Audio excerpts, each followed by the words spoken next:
Colin Cowherd from Fox Sports. On his confidence level, the Browns will make the playoffs this season. This is from FS1's The Herd with Colin Cowherd. I would say 8, 7.5 to 8. Best offensive line in football, and one of 3 teams returning all 11 starters on offense. The Bucs and the Cowboys are the other. So I get continuity, I get an excellent young coach, and the best offensive line in football. 8 to 8.5. And Aiden, if we kept him on a little bit longer, we might have gotten to 9 to 9.5. We started 7 to 7.5, 8 to 8.5. I think as he talked himself through it, he'd have seen even more.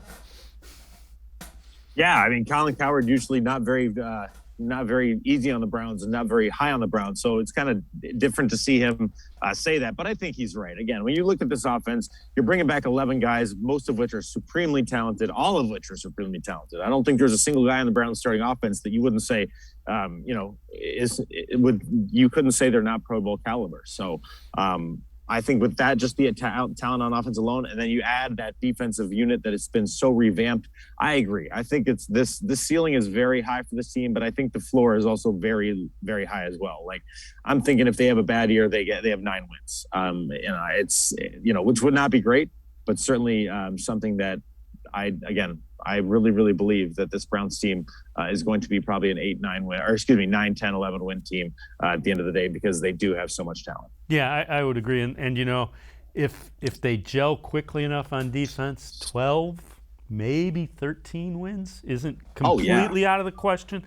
So here's the other thing. There are guys you saw against Jacksonville. Those are guys that are 2s, 3s, and guys fighting for roster spots.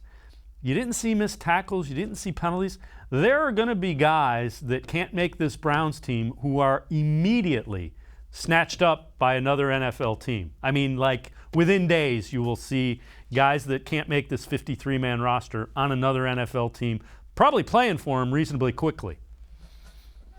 Yeah, it simultaneously makes Andrew Berry's job very easy and very tough at the same time. I mean, it's easy because he's developed.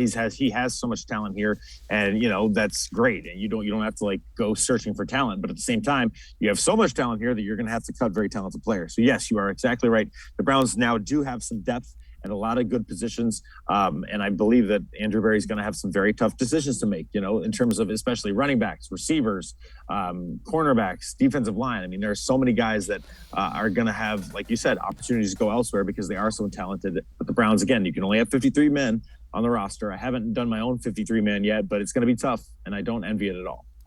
Yeah, I agree. There are going to be some really, really difficult decisions on the back half of that roster.